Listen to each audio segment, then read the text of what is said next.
Just thought I'd make another video. Edit a video of a photo edit. Just for people that like to do portraits or interested in learning more about portrait editing. I've got some stuff I shot with a girl that does hoops. Did it the other day, and so I'll use one of these. It was sunset on a hill, and she had bright pink hair. Okay. The sun is setting behind her, and let's find one that we like. I like this one a lot. I like this one a lot. This one has a lot of really good elements to it. Let's, her eyes are closed. I like that. Alright, let's use this one, because I haven't edited this one before. So, anyway, so obviously I have an umbrella in the corner of the shot. Go to develop, module, and it seems to be slowing my computer down a little bit, recording at the same time. But I'm going to keep this in 4:6 format. I'm going to come in a little bit tighter and then make sure I still keep some of that sunset. I could go with a horizontal crop, but I really like this. And then I'm just going to make sure that on my screen I can see the green horizon line, and that's pretty straight. It looks the crop looks a little weird because she's more to the left, but it's in balance with the hoop, which is a little more to the right. Okay, I'm taking the furthest of her from her left shoulder, her right shoulder, and the hoop. The reason why I didn't edit this image, and now that I look at it, is because you can't see her left hand. But for our purposes, it'll be just fine. Okay, so I've done my crop. I'm looking at the temperature. I know that the leg warmers that she's wearing are not white, but I know that the bra that she's wearing is. So we'll use that and grab the color temperature. It warmed it up, in my opinion, a little too much. So let's take that down just a hair. There we go. We don't want to look too orangey. There. The exposure, if I look at my histogram in the top right corner, could be a little bit warmer, and also have to remember that my screen is backlit. So it's okay if it looks a little too bright right now. I'm going to hop over the contrast. The highlights is going to be the whites on her, or the whites that are in the scene, how bright or dark. I don't see anything blown out, and I can check that up here. Nope, nothing blown out. We've got a couple little tinges of lost detail in the darks, and that's fine. The other thing that I'm going to do is, so it's not so obvious where the flash was, I'm going to bring in my gradient tool and then darken that, so it's not going to be super obvious that there was a flash right in front of her. You'll focus more on her than you will the light on the ground. The other thing that I'm going to do is I'm going to use the brush tool and see where this darkness is. Well, I'm not going to use the brush tool. I'll use something else to take care of that, but I'll take care of that later. Okay, so now we're going to go right down the line. We'll get rid of the menu for the brush tool, and we're going to go right down the line. I'm happy with my exposure, my highlights. Let's slide the sliders. She's wearing black pants, and on my screen I can still see plenty of detail in the black pants. That it is not lost. It's a shiny material. The whites, that's too much. And let's zoom in on her face while we do this. And let's see. It's too bright. We want her to look very dynamic without looking overly dynamic. Usually these sliders, I try to keep these sliders between 1 and 10 in either direction. I've had a lot of people come up to me and say, I start messing with those sliders, the next thing you know, I've got a piece of junk on my hands. That's because they're going too far with the sliders. There we go. She looks lit. Clarity. On a girl her age, you could crank it up. She has no acne to speak of and beautiful skin. But because it's a portrait, I'll probably keep it somewhere close to 0. Vibrance, it only saturates the colors that are not already saturated, so it just helps you. So I usually leave that somewhere between 10 and 20. On this one, because it's a portrait, we'll go ahead and bring up a little bit of an S curve here, just a slight one. I'm not going to mess with the darks and the shadows. I'm pretty happy with the darks and the shadows. We've lost detail back here where we don't want it. You can still see the shininess of her shiny outfit, so that's fine. Not going to convert to black and white or do any split toning. I am going to come in here on her face and increase the sharpening. I usually increase the sharpening somewhere between 80 and 100, believe it or not. This one I'll do 70. And then what makes it look so pretty is I press the Option key down. I'm not sure what key that is on the PC, and bring it in until I see the edges of what I want, but there's not a super lot of stuff on her face. There we go. Don't have any noise to speak of because the image was shot at ISO 160. And then I'm going to use the automatic profile correction for the lens I was using and zoom back out and see how a dark vignette would help this image just a little bit, just to bring your eyes in from the corner towards the center. I think that looks pretty good. The other thing that I could do is come up here, grab another gradient tool, and fudge with my sky just a hair.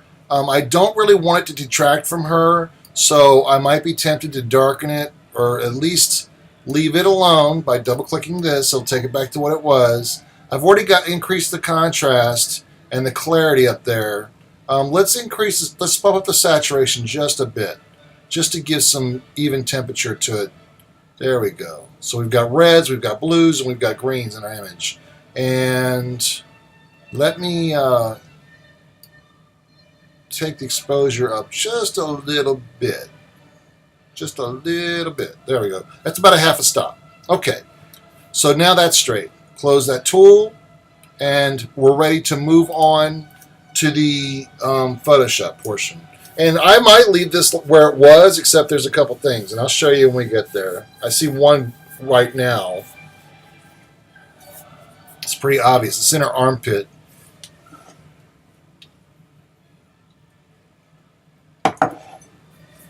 Okay. Being opened by Adobe PhotoshopCS6. All right. The first thing I'm going to do is zoom into 100%. Then I'll go transfer this over to LAB color mode, so I'm not messing with any of the colors, although I could. I'm looking to make sure there's information from one side of this to the other. There is. I'll bump up the midtones just a hair.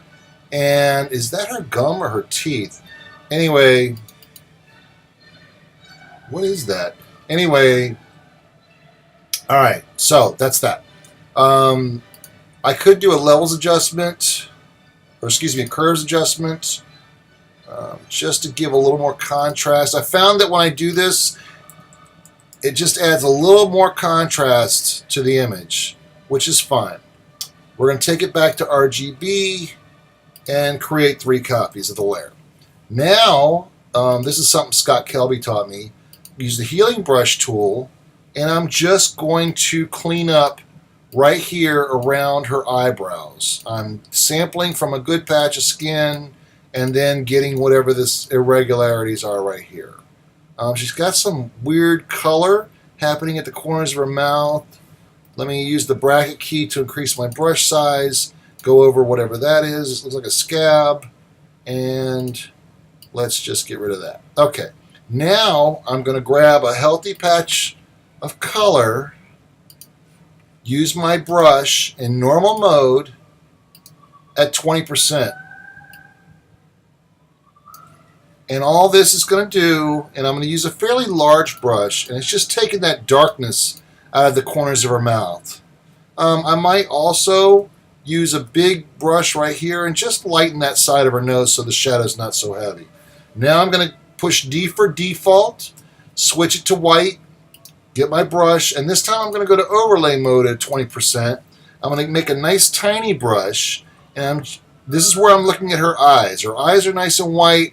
To accentuate the brown, I'm just going to go around one time with a 20% brush, just to lighten, and I'll go around her hair here. There we go. I also see a couple of blemishes. I'm going to flatten my layers and then create 2 more. I see a couple of blemishes, so I'm going to get the spot healing brush tool and just fix these little things. There aren't a lot of them, but they're just kind of detractive of the thing. the portrait. They just kind of detract a little bit. I don't mind the mole. I'm looking for red things most of all. And of course, there's food. Let's get rid of that. All right. Now we have this. Armpits are usually never all that attractive. But you got to remember that when you're editing, all you're looking for is shadows. So what causes this to look like a depth is the shadow. I found that when I use the overlay brush, even with a 20% opacity, it affects the color. So I'm going to use a normal brush. I've grabbed a patch of nice clean skin, and all I'm doing here is just decreasing the amount of shadow so that little skin patch isn't glaring out at me. On the other side, it looks weird when you look at it like this, but she's got young skin, so it's not that. I'm going to go here to the patch tool, flatten my layer, create 2 more layers, and I'm going to take the patch tool, and I'm going to come get 100% rid of these wrinkles. Okay, so that's that, and that's that. All right, fine. But now it looks unnatural because there's nothing there. So the little trick is come back up here and decrease your opacity to about 50%. So it brings it slightly back, but nowhere near what it was. Flatten the image and create more layers. So now let's zoom back out and see that everything that was there is still there. It's just to a less pronounced degree. So I overdid it and then dialed it back. Now I'm going to take the top of her bra where it's pushing against her shirt, and I'm going to do the same thing with that. I'm going to use the same tool actually, but this time I'm not going to undo it. I'm going to just leave it. And she doesn't appear to have one on the other side. She just has this little thing here, and we'll just get rid of that. Okay. There we go. So now that's not distracting from the overall image. You're looking at her face, you're looking at where her legs are. I left the leg warmers on her so that it really pronounced where her leg is. Looks like she got a little bit of grass on her, so I'm just going to use my spot removal tool and take care of these. There we go. And down here, this is from putting her foot on her leg. Every portrait is going to call for a different set of fixes. Okay, and I'll just get rid of that little mole right there. Okay, now, so far this is pretty good. She doesn't have a lot of problems going on. We cleaned up the grass on her pants fairly easily. And the other thing that we have here, we have a pretty pronounced shadow underneath her from where the flash flashed her.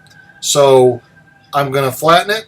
And the reason why I flatten and then create the layers is, let's say one fix works, but another one might work better. So I can always undo it. All right, so we're going to go back to the patch tool, and I'm going to come grab all this dark junk right up against her and grab and do this. Let's see what happens. Perfect. Yeah, these tools are pretty good. Now, I could actually grab a black brush in normal mode at 20%, make it huge, and come back through here again, and that would darken it up even more. There we go. That really, what you're doing is you're taking away the accent or what the person is looking at on the ground. We don't want them looking at the ground. We want them looking at her. So she's the brightest thing. She's the most colorful thing. And then you've got the out of focus sky behind her. So to me, I think that's a fairly pretty portrait. It's too bad that her arm is behind her leg, but you get the idea. Another thing that I could do, she's thin and doesn't need it. But let's say that there was some saggy right here to the leg. I could fix that. Another thing that I could fix is come back up here, flatten my image, and take some of these wrinkles out of the pants. And that would be very easy to do, just like this. Take some of these out as well. There we go. So take some of these wrinkles out. Another way that I could take the wrinkles out would be to just grab a normal brush and grab a patch of this blackness from these pants, whatever color this blackness is, and just paint over them. And it would paint with a normal brush. It would keep the, it would decrease the amount of darkness which is causing these little ripples or whatever they are, these little parts in the cloth. So let me see. Select, deselect, grab a swatch of color, go back here, normal 20%, and just, there we go. There we go. There. What we don't want is for people to be focusing on that. We want them to be focusing on her hair, her arms, the hoop. And the hoop is nicely lit, so that's fine. There we go. And that's pretty much it. Let me know if you have any questions. Oh, and then I would save this. Yes, let's take it. Save as, and then I would probably name it something like, there we go. And then drop it in a folder. And when I drop it into a folder, normally I'll drop it into a folder that I create a color version, a black and white version, and a web version. So let's go to make it a JPEG. We'll drop that one in the color. Save. Yes. Then we'll go here, File, Save for Web. We're going to make it a JPEG. Like I said, I'm recording. So, and instead of 5,000, we're going to make it 1,500. And save that as, and I always finish the file names with web. And the computer will usually default to the last web folder that you used. And then I'll go here to Filter, my Nik collection, SilverFX Pro.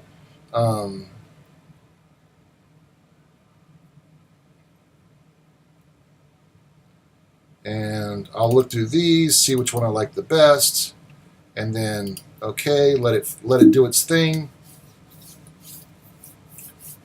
And then I'll be left with 2 layers. So I've created a manual shortcut on my computer. Command F flattens everything. So Command F, and if you need to know how to do that, just Google it. That's what I did. And then File, and this file will be the name, and then BW for black and white. And this will go into her folder BW, black and white. And it will be a JPEG. And that's it. All done. Let me see if I can figure out how to stop this.